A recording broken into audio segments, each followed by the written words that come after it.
Hello, folks. Here is your humble reporter for the borderless Africa. Borderless Africa. We got to make Africa borderless. And that will bring rapid development. The 1884-85 Berlin Conference confined borders are not working. They're not working. They're not working. You're going to see how the three nations of Burkina, Niger, and Mali going to rapidly develop, because now the people don't have a border. Families will rejoin again. It's going to be magical development. Okay, so borderless Africa is what we got to be aiming for, the way Kwame Nkrumah saw fit. Okay, so what is going on? Please subscribe and share, so that we can bring you hot topics that are not well defined. So what we do here at the Borderless Africa is we go in and take these undefined issues that politicians try to push under the radar. We go in, we take it, we scan it, we extrude it, and we get to the bones, the skeleton of the issues for our common understanding. What we need is education of the issues. AKUFO ADDO'S is in the news. He gave a State of a Nation address. I'm not going to go into any of the things that he said he did or did not do, but there's one particular issue that he mentioned, and it did not catch the attention of a lot of people. It's like whoop, under the radar. Under the radar, and I have been following that particular issue since he was appointed as a foreign minister in 2005 by former President Kufo. AKUFO ADDO, with his position as a foreign minister, applied for Ghana to join FRACOPHONE. And when he came back as a president, he pursued it. And then 2 months ago, Ghana has been fully issue membership to the FRACOPHONE. You know, you want to hear him, you want to hear from the horse's mouth by himself. In the cap of Ghana's recent foreign policy, listen, has been the attainment this year of full membership of l'Organisation Internationale de la Francophonie, OIF, of which we have been an associate member for some 18 years. Our country, one of the few to be full members of both the Commonwealth of Nations and la Francophonie, has the opportunity to play a constructive role as a bridge between the Anglophone and Francophone worlds, particularly in Africa, enhancing our influence.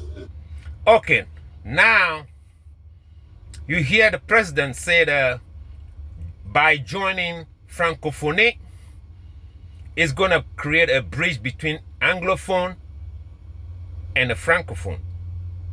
How? Where is the river? What is the wage between Togo and Ghana? No wage. What is the wage between Cote d'Ivoire, Ivory Coast, aka Ivory Coast, and Ghana? No wage, no river. What is the wage between, or the river between, our northern sector and Burkina Faso? The Moshis over there, you know, in the Ivory Coast you have the Akans that spill into Cote d'Ivoire, and in the east you have the Eves spilling into Togo, Benin, and Nigeria. No need for a bridge. Let me ask you, and I'm going to go back how AKUFO ADDO have nursed this closeness to France since he was a young man. Since the days of Kwame Nkrumah, Houphouët-Boigny has been a thorn in the skin of Kwame Nkrumah, and the UP and these peoples, AKUFO ADDO's father and the rest, JB Dankwa has been you know, going to Houphouët-Boigny for the wrong advices. Okay, so getting closer to France is something that AKUFO Addo has been nursing, because AKUFO Addo could not believe how French ex-colonies could stay in power. President, whether it's in Togo, whether it's Biya in Cameroon, whether it's Congo, whether it's wherever, even all these places where French influence is, president could stay for long. AKUFO Addo wanted to stay in power for long until the coup started, ravaging West Africa. Then he have a second thought. His friend is Ouattara. Ouattara, butchered the constitution and went for the third time. Guinea, the same thing, until they took the man down. So AKUFO Addo, closeness to France, is something that is so personal. It's so personal to this man. It has nothing to do with Ghanaians. Ghanaians have never voted on, we never been consulted on, and I don't think Parliament voted for Ghanaians to join the Francophonie fraternity. Okay? So this is a personal project, a pet project for AKUFO Addo. We don't need a bridge. Let me ask you, Ghanaians. The year has a new year has begun. Do any of you think Ghana could be the first person in the next first quarter of this year, 2025, to pay OAU due? Hell no. Do you think Ghana could be the first in this January, the first month of the year, to pay ECOWAS dues? Hell no. What about Commonwealth dues? Is Ghana being the first in all the 54 nations, 55 nations to pay her due to the Commonwealth? No. What about United Nations? Hell no. If you go and open the book right now, you're going to see probably Ghana is owing 2 or 3 or 4 years in some of these organizations. Why adding another burden? Francophonie is not a free party. Francophonie is a membership of a nations that will pay dues to France. Of all the bad news about France that Dr. Arikana has been hammering around, that France is nothing but a criminal organization, we're going to go and jump into this burning house that everybody is running away from. Ghanaians, what is going to be the benefits of joining Francophonie to ordinary Ghanaian? What the president is saying, it will give us influence. Influence to who? Influence to who? By the time we got full by the time we are about 2 or 3 or 4 years into this Francophonie, there will be no Francophonie. Everybody's running away from France. By the time we're going to be about 5 years in this Francophonie, there will be no Francophonie. Maybe Nigeria and Ghana will be Franco, because Tinubu, Oga Tinubu, is just the new darling for macaroni. A man who married to another man. Yeah, I said it. You see? You see?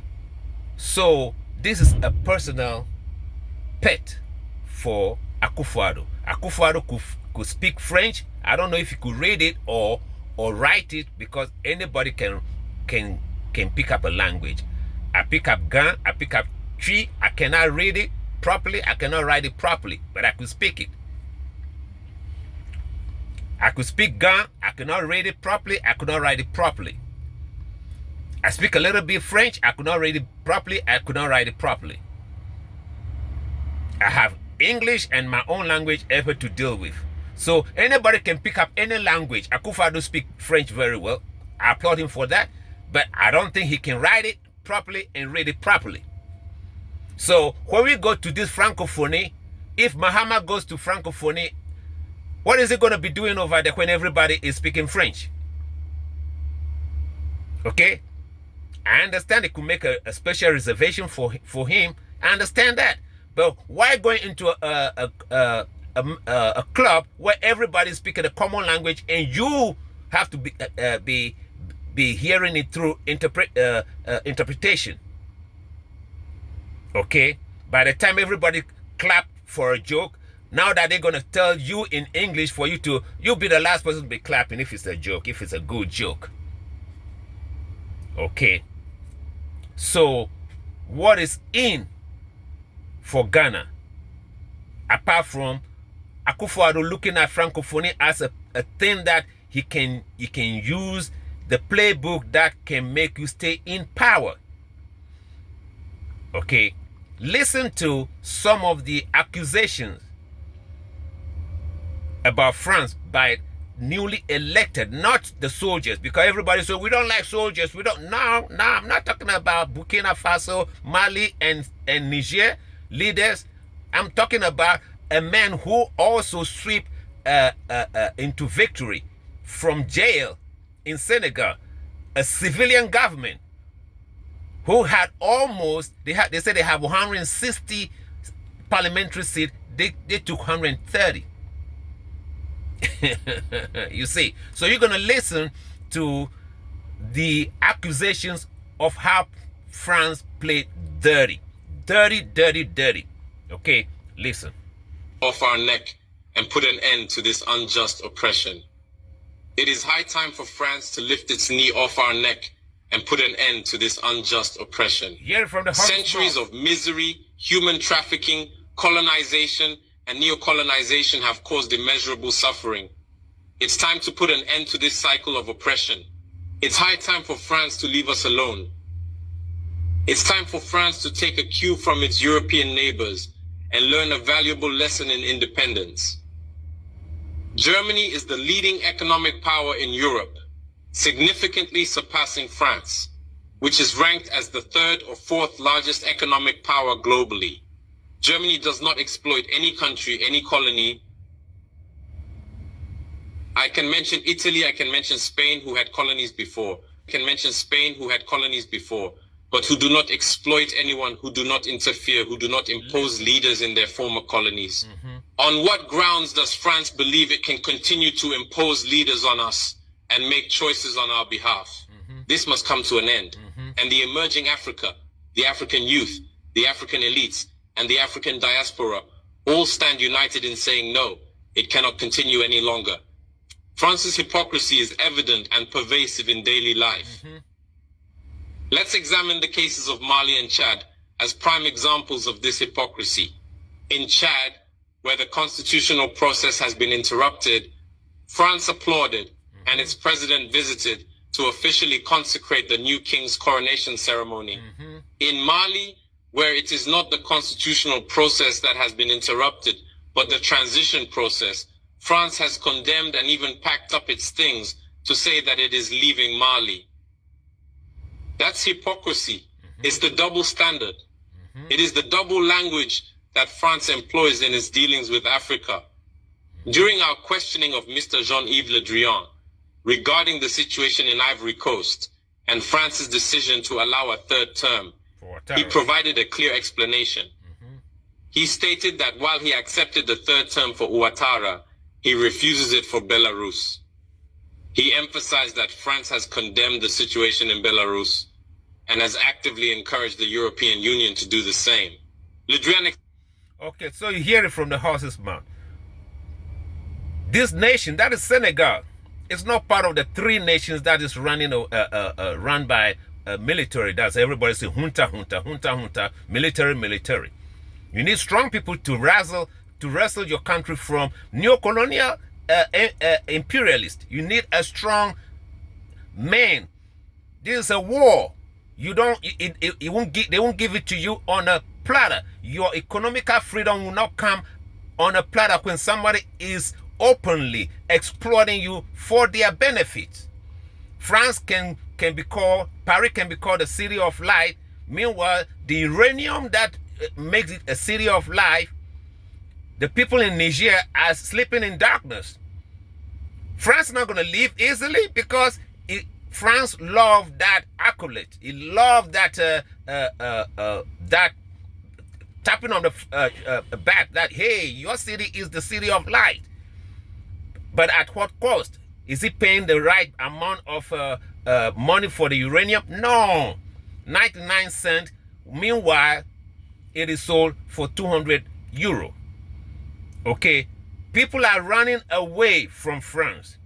So what is in there upon all the bad news about France being a colonizer and a criminal nation, a criminal organization? That's what I call it. France is nothing but a criminal organization.